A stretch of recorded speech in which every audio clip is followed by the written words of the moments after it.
돈을 아껴서 투자를 한다는 거를 내가 큰 희생을 한다고 착각하고 있어요. 그런 게 아니라 그 투자에 대한 즐거움을 잘 몰라서 그래요.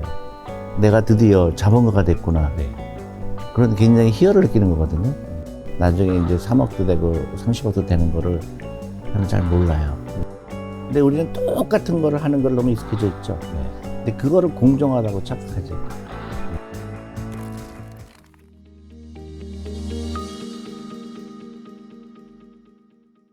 코디는 직접 하세요? 아니면 사모님이? 코디 같은 거 없어요. 아니, 방송인이시잖아요. 아이, 방송인이셔가지고. 아니야. 그런 거 없어요.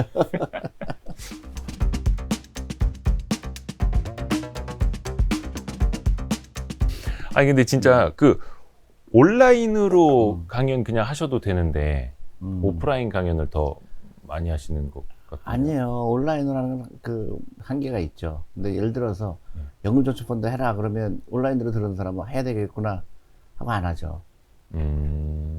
가서 아무래도 직접 만나서 그렇죠. 그죠? 면대면으로 하는 게 좀 피부에 와닿는 것도 더 강하고. 그래서 거의 하루에 그런 대면 일정 강연을 막 2개 이상씩은. 아유, 그렇죠. 어떤 경우는 그 지방에 가는 경우는 네. 그러니까 저번 주가 굉장히 힘들었어요. 저번 주는 그 대전, 뭐 대구 네. 이렇게 계속. 그렇죠. 그건 지방에서 숙식하시면서요? 그렇죠. 호텔에서 자죠. 아이고. 그 메리츠 버스. 그런 타시고. 경우도 있고 이제 먼 경우는 이제 KTX 타고 가고 있고, 네네. 이제 어떤 경우는 나 혼자 가고, 어떤 경우 대부분 혼자 가죠. 혼자 이렇게 오늘도 이제 백팩 하나 메고 오신 것처럼. 젊으십니다. 열정, 젊은 열정. 아니요, 그러니까 일부러 이렇게 하려고 한 게 아니고 네. 이제 하다 맞추다 보니까 또 우리 직원들도 바쁘고 하니까 나 혼자 가지 뭐 이렇게 하다 보니까 그런 거죠. 그러게. 그래서 아니 사실 근데 존리 대표님이 우리 뭐 너무나 존봉준 장군으로 유명하신데 지금까지 뭐 강연, 유튜브 또 이제 그 메리츠 자산운용 그 채널도 있으시잖아요. 그렇죠. 예. 거기서도 그 많이 뵙는데도 불구하고 저희 구독자분들도 존리 대표님 좀 모셔달라고 막 댓글이 많이 올라와요. 그래서 진짜 존리 대표님의 말씀은 계속 듣고 싶어 하는구나. 왜냐하면 이제 그런 것 같아요. 그러니까 좀 이제 반대 의견을 대시는 분도 있어요. 좀 저 양반은 맨날 똑같은 얘기해. 그런 얘기 이제 그런 것도 많은데 네. 이제 예를 들어서 이제 주식 시장이 좀 이게 떨어지거나 그러면은 이제 다시 또 원점으로 들어가고 싶으니까 그런 이제 생각을 좀 다시 다짐하고 싶으니까 그런 경우도 있지 않나 싶어요. 맞아요. 대가의 말씀 그리고 투자의 어떤 그 고전 같은 책들 다시 그렇죠. 한번 꺼내서 그렇죠. 예. 보듯이 그리고 또 이제 최신 버전일 때는 또 가까이 와닿고 하니까. 맞아요. 맞습니다. 그래서 존리 대표님을 이제야 저희가 모셨습니다. 존리 대표님한테는 어떤 질문을 해야 될까 되게 고민을 많이 했어요. 왜냐면 수없이 많은 질문을 네, 이제 맞아요. 들으셨을 거고 반복되는 질문들도 굉장히 맞아요. 많았을 거고. 대부분 그렇죠. 그래서 이 질문부터 좀 들어보요. 제일 많이 들었던 질문. 제일 있을까요? 많이 들었던 질문은 이런 거예요. 주식에 관한 질문보다도 네. 경제 독립을 해야 된다.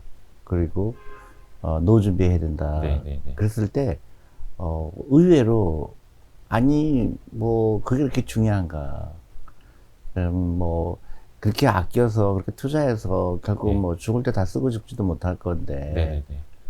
그런 질문하시는 분이 의외로 많아요. 그래서 그게 심각하구나. 그러니까 이 돈을 아껴서 투자를 한다는 거를 내가 큰 희생을 한다고 착각하고 있어요. 그렇게 희생해서 살아서 뭐예요? 이렇게 뭐라 그럴까?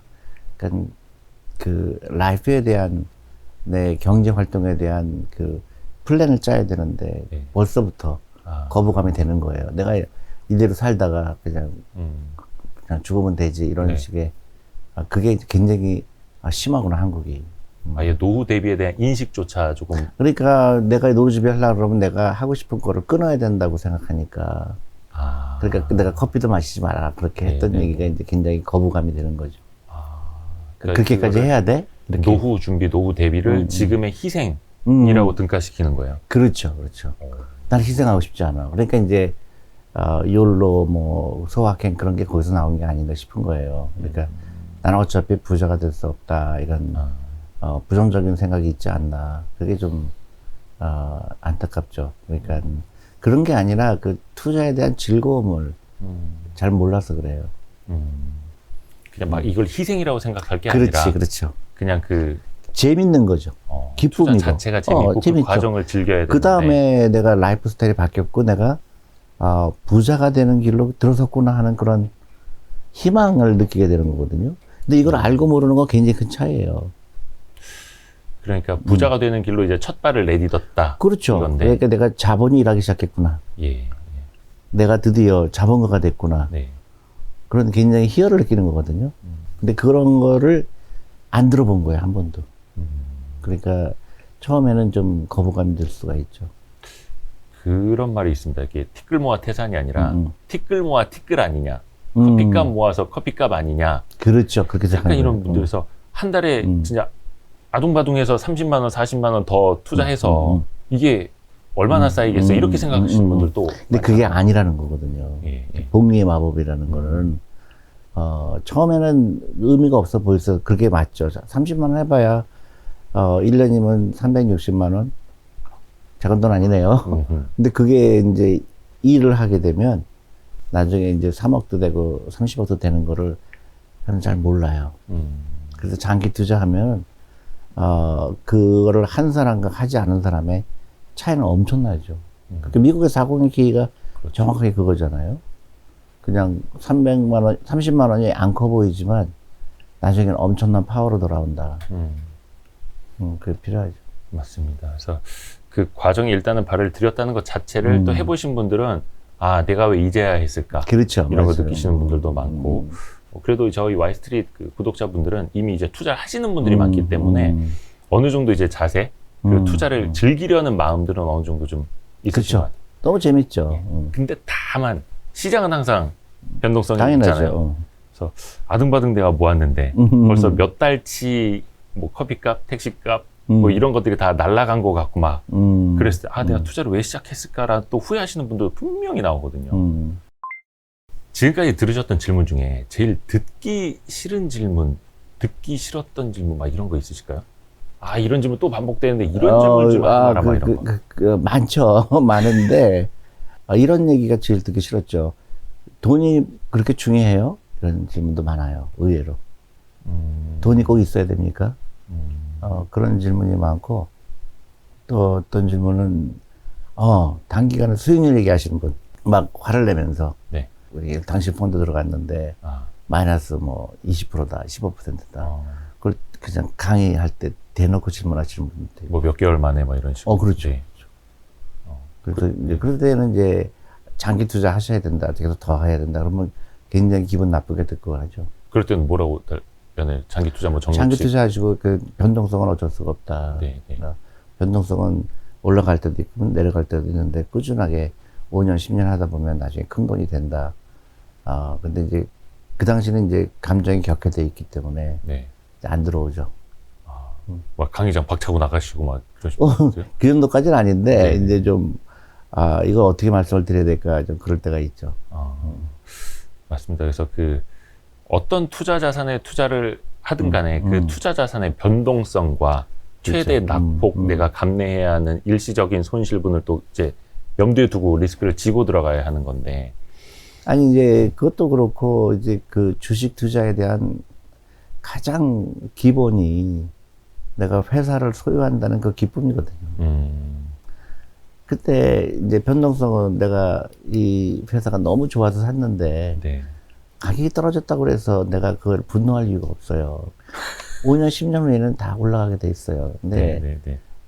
그 기업에 대한 이제 분석을 하거나 아니면 그 기업에서 좀 더 알려고 노력하는 게 훨씬 더 나한테 기쁨이 오죠. 근데 그 사람들은 가격을 맞추려고 하니까 힘들어요. 가격은 나중에 다 반영이 되게 돼 있고 다만 내가 이 회사를 왜 샀는지 이 펀드를 왜 샀는지 그 과정이 재미난 거거든요. 이 CEO는 어떤 생각을 하고 운영할까? 설립자는 어떤 생각을 하고 설립을 했을까? 네, 네, 네. 나한테 많은 그 인사이트를 주는 거거든요. 근데 그 사람들 그거 좋은 건 다 놓치고 가격만 보는 거예요. 내가 10,000원 주고 샀는데 기분 나쁘게 8,000원 됐다고 막 속상해하고 그런 이제 투자가가 아니라 그건 때부터 이제 도박사가 된 거죠. 일종의 수익률 게임처럼. 그러니까 그 수익 게임은 절대로 이길 수가 없죠. 또 그게 또 매일매일 또 보이고 의미가 들리고. 없죠. 아무런 의미가 없어요. 예를 들어서 사실 우리가 며칠 일주일만 봐도 코로나 뭐 새로 변이가 나와서 뭐 네. 지금 뭐 또 총락했다가 또 어저께만 해도 또 또 급반등하고. 그렇게 또 나쁜 거 아니더라. 그렇게 걱정할 거 아니더라. 그렇게 또 올라가고 거기에 내가 몰입할 이유가 없어요. 그런 일은 매일매일 일어나거든요. 우리가 또 예측할 수 있는 것도 아니고. 예측할 수도 없고 또 예측한다고 되는 것도 아니고. 예. 그러니까 우리는 가격을 맞추는 거에서 좀 벗어날 필요가 있죠. 근데 정부도 이제 그런 면에서 그렇게 투자하는 사람들을 위해서 도와줘야 될 게 있죠. 정책적으로. 네. 근데 그게 이제 한국에 별로 없었어요. 이게 기업 지배 구조가 상당히 열악하고 그렇죠. 또 장기 투자 유도하는 법이 없고 또 그런 이제 그게 이제 절실하죠. 그래서 이 사람들의 재산을 모아주는 거, 그래서 퇴직연금이라든가 연금저축이라든가 그런 좋은 제도가 있죠. 그걸 계속 홍보를 해야 되는데 퇴직연금도 이제 결국은 디폴트 옵션이 한다 그러잖아요. 네. 근데 그게 또 나는 좀 법이 좀 그런 게 또 원금 보장형이 또 포함이 됐더라고요. 그런 하나만한 얘기잖아요. 반대로 가장 듣고 싶은 질문은 어떤 게 있을까요? 그거죠. 네. 저 질문이 아니라 그런 분들이 많아요. 이메일도 보내고 하는 분이 네. 대표님 유튜브 보고 투자 시작했습니다. 그리고 노후 준비하게 됐고요. 뭐 우리 아들 둘이 있는데 아들들도 시작했고요. 뭐 이런 게 굉장히 많아요. 좋은 변화들. 예. 근데 사실 우리 존리 대표님이 뭐 유튜브를 통해서 이렇게 존봉준 장군으로 이렇게 확 뜨신 거는 뭐 불과 1, 2년밖에 안 된 것 같지만 사실은 훨씬 그 이전부터 강연이라든지 대외 활동을 통해서 투자를 해야 하는 필요성 많이 좀 설파를 하셨잖아요. 수년 전부터. 그랬죠, 맞아요. 네, 맞습니다. 그게 이제 많이 이제 누적이 되면서 어떻게 보면 이제 지식의 복리 효과, 예, 그런 것도 좀 나타나는 것 같아요, 사람들에게. 그랬던 것 같아요. 그리고 이제 아마 결정적이었던 거는 코로나가 아닌가 싶어요. 그때 내가 머니투데이 같은 방송했을 때 같은데 그때가 우연치 않게 최저점이었어요. 코스피가 이제 예, 코로나 작년 때문에. 3월. 예. 그때 내가 이때서 사라 그랬던 걸로 기억이 돼요. 네. 근데 늘 사라고 하시지 않나요? 근데 그때 물론 그렇죠. 근데 이제 그때 더 사라. 이럴 때는 겁먹지 이제 말고. 바겐타임이다. 그랬던 거를 그 악플도 많았지만 그때 사야 되겠구나 하던 사람들이 많았던 것 같아요. 그게 아마 계기가 되지 않나 싶어요. 갑자기 사람들이 투자하기 시작했고. 맞아요. 악플도 많았죠. 사실 엄청. 올라도 악플 있고 뭐 떨어져도 악플. 악플은 항상 있어요. 최근에 내가 고등학교 3학년 친구가 저한테 이메일을 보내왔어요. 네네네. 내가 계속 사교육비 끊으라고 하잖아요. 네. 그 돈으로 아이를 위해서 투자하면 이 돈이 엄청나게 큰 돈이 될 텐데. 그랬더니 이 친구가 중학교 들어가면서 엄마한테 그렇게 얘기를 했대요. 사교육비를, 나 주식 투자하고 싶어. 그렇게. 중학생 때. 중학교 때. 와. 근데 지금 고등학교 됐어요. 네네네. 그래서 나한테 고등학교 3학년 올라간 친구가 나한테 네. 이메일이 와갖고 감사 드리고 싶다고 회사에 오고 싶다고 회사 오라고 그랬어요. 오. 근데 이제 자기 이름으로 한 1억 4천인가 이렇게 모았다고. 와, 부모님이 그러면 사교육비 대신에 적립식으로 이렇게 계속 펀드를 60만 넣어줬던 원인가 거예요? 그거를 달라고 그래서. 월 60만 원씩? 네, 그거를 자기가 투자를 했더니 이제, 그렇게 돈이 모았다고. 근데 돈이 중요한 게 아니고, 예. 그 친구는, 세상을 완전히 다르게 보기 시작한 거죠. 그러니까, 이렇게 그냥 학원 가서 그냥 공부만, 그 교양서만 한 친구에 비해서는 엄청난 경쟁력이 생겼다고 보거든요. 벌써 어른이더라고요. 생각하는 게. 그게 이제 제가 너무너무 근데 그거를 내 유튜브에 올렸더니 악플이 한 90% 되는 거예요. 예? 왜요? 애를 갖다가 그렇게 선동한다고. 선동한다고요?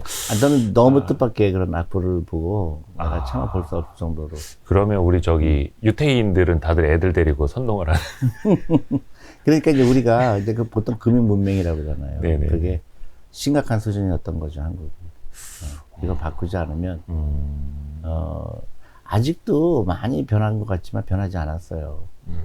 아직도 굉장히 주식에 대해서 부정적이고 그 주식 투자하는 거에 대해서 겁을 내고 그게 아마 아직도 대부분 그래요. 이걸 깨트려야 돼요. 그래서 정부가 할 일은 이런 겁을 내는 사람들을 위해서 많은 인센티브를 줘야 돼요. 미국처럼.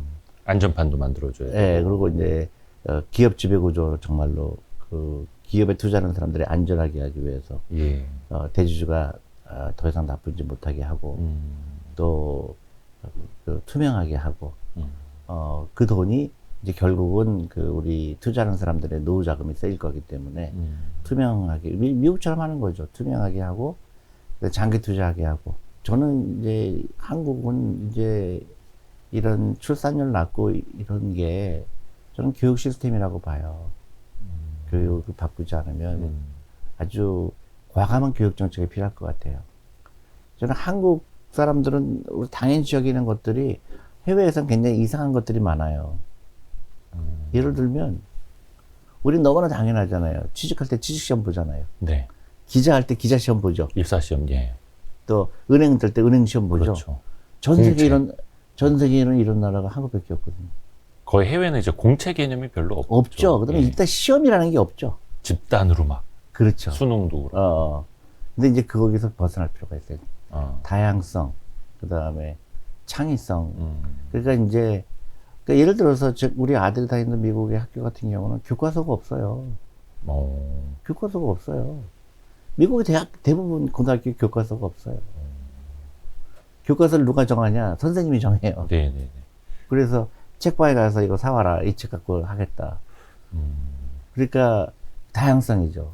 네. 근데 우리는 똑같은 거를 하는 걸 너무 익숙해져 있죠. 네. 근데 그거를 공정하다고 착각하죠. 획일화된 것. 예, 그러다 보면 경쟁력이 떨어지죠.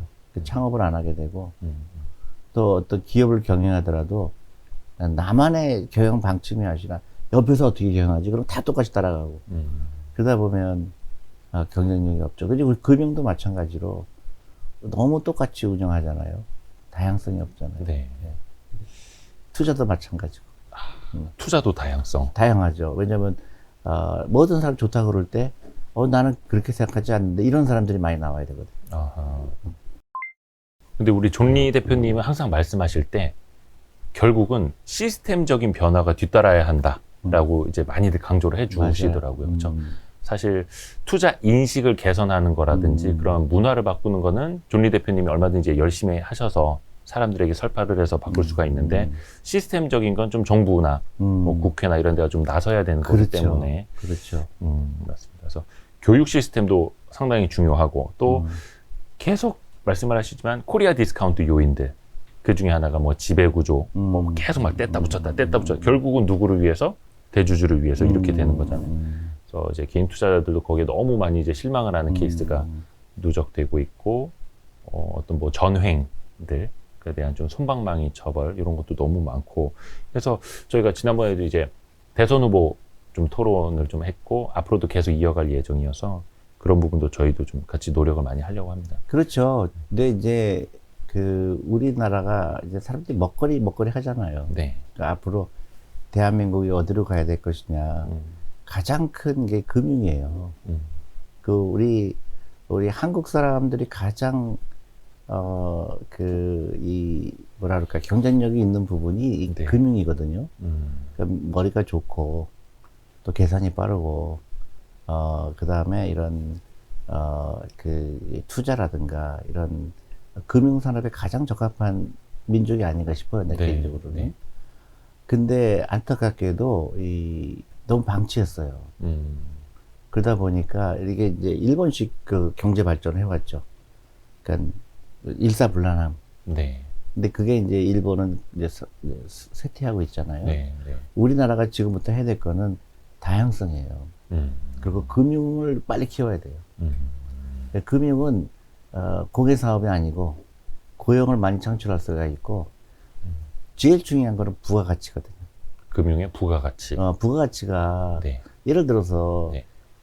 미국의 자동차나 가전을 팔면은 엄청나잖아요. 그 네. 비용이. 그래서 예. 마진이 작아요. 그렇죠. 근데 금융은 엄청나게 높은 거예요. 원가 개념이 별로 없죠. 거의 거의 인건비. 없죠. 거의 인건비죠. 예. 맞아요. 그러니까 한국 사람의 영리함을 이용할 수 있는 가장 좋은 비즈니스가 이 금융 비즈니스인데 우리가 그동안 그거를 방치해서 일본처럼. 네, 네. 그래서 일본은 계속 금융이 약하고 음, 근데 이거는 이제 우리가 이제 아시아의 금융 허브가 되려고 해야 돼요. 그래서 네. 홍콩이나 싱가포르 같은 경우 그 자그마한 나라들이 아시아 금융 허브잖아요. 네, 그렇죠. 근데 홍콩은 이제 중국이라는 그런 큰 시장이 있잖아요. 네. 근데 중국이 지금 망치고 있잖아, 홍콩을. 네. 그 한국이 대안이 돼야 돼요. 근데 그렇죠. 우리가 생각을 그렇구나, 한국이 금융 허브가 돼야 되겠구나. 엄청난 부가가치예요. 그리고 외국 사람들이 그러니까 예를 들어서 그러니까 저기 홍콩이나 싱가포르의 외국의 증권회사나 어떤 금융기관들이 아시아 헤드쿼터를 홍콩이나 싱가포르에 갖고 있잖아요. 네. 서울로 오게 해야 되거든요. 근데 사람들이 이제 이런 얘기하면 아예 말도 안 되는 얘기야 그렇게 많이들 해요. 한국은 인프라가 없다. 예를 들어서 뭐 영어하는 사람이 별로 없다. 그거 다 핑계예요. 우리 생각을 바꾸면 되거든요. 네. 그리고 그 한국에서 오는 사람들을 세금 혜택을 주고, 그렇죠. 그래야 좋죠. 예, 그 사람들이 그래서 예를 들어 유명한 큰 그 외국 금융기관들이 한국에 그 아시아 헤드 오피스를 두면 그 금융업이 훨씬 더 빨라지죠, 발전이. 네, 근데 네. 지금 안타깝게도 외국 기관들이 한국 많이 떠나죠. 왜냐면 홍콩이 더 낫다고 생각하니까. 그거에 대해서 좀 과감할 필요가 있죠. 그래야지 어떤 그 환경적인 면에서도 그 같이 이제 조성이 되면서 우리나라 금융도 같이 커갈 수 있고. 당연하죠. 왜냐면 글로벌 기업들이 한국에 다 있어야 네. 거기서부터 거기 고용이 되고 한국 사람들이 또 거기서 배우고 또 이 사람들이 또 창업하고 이렇게 되거든요. 맞습니다. 그러니까 사실 우리나라가 제조업만으로 성장하는 데는 또 수출만으로 성장하는 데도 한계가 있기 때문에 또 4차 산업 되면 사실 자동화되고 무인화되는 게 제일 맞아요. 빠른데. 네, 결국은 예. 그 돈을 매니지하는 게 결국은 맨 마지막 단계죠. 예. 돈을 가지고 투자를 하고 네. 또 그 투자를 통해서 새로운 아이디어가 나오고. 그러면 그 어떻게 보면 이제 제조업을 지배하는 지배구조 상단에 있을 수 있는 게 바로 이제 또 금융이고 맞아요, 정확하게 예, 그래서. 투자자들의 역할이고 할 테니까요. 혹시 아까 잠깐 이제 코리아 디스카운트 요인 중에 몇 가지 나왔는데 진짜 이런 거 뭐 정책건이 이런 거 좀 하고 싶다. 약간 그런 거 몇 가지 좀 말씀해 주실 수 있을까요? 그러니까 주식시장에 돈 들어온 게 나가면 안 되고요. 그 다음에 계속 들어오게 해야 되죠. 아, 계속, 그러니까 미국처럼. 예. 미국의 401K가 정확하게 네. 엄청난 효과를 봤죠. 그래서 주식시장에 돈을 막 넘쳐나야 돼요. 그래서 그 새로운 우리 다음 세대가 그 창업을 한다든가 할 때 자금이 충분하게 네. 공급이 되는 거죠. 음. 예를 들어 간단한 얘기가 시가총액이라는 게 굉장히 중요한 컨셉이거든요. 네. 시가총액이 커야 그 회사의 코스트 오브 캐피탈, 그러니까 자금 조달 비용이 낮아지거든요. 그러니까 그 주식 가격이 올라간다는 건 단순히 그것뿐만 아니라 그 기업이 시가총액의 차이가 생김으로 인해서 그 기업은 계속 그 자금 조달 비용이 낮아지니까 경쟁력은 더 생기는 거예요. 네. 그래서 테슬라가 지금 막 1000조다. 네, 네. 지금 오늘 블룸버그 보니까 테슬라 하나의 시가총액이 나머지 2등서부터 10등까지의 시가총액 다 합한 것보다 크잖아요. 네, 네. 그 테슬라 이길 수가 없는 거예요. 네. 테슬라는 계속 더 잘 될 수밖에 없는 거예요. 그렇죠. 그러니까 그렇게 되려면 어떻게 되냐. 한국 시장이 네. 계속 돈이 들어와서 한국 기업들의 시가총액이 커지면 네. 그 한국 기업들이 자금 조달 비용이 낮아지게 되거든요. 근데 그 전제 조건이 몇 가지가 있죠.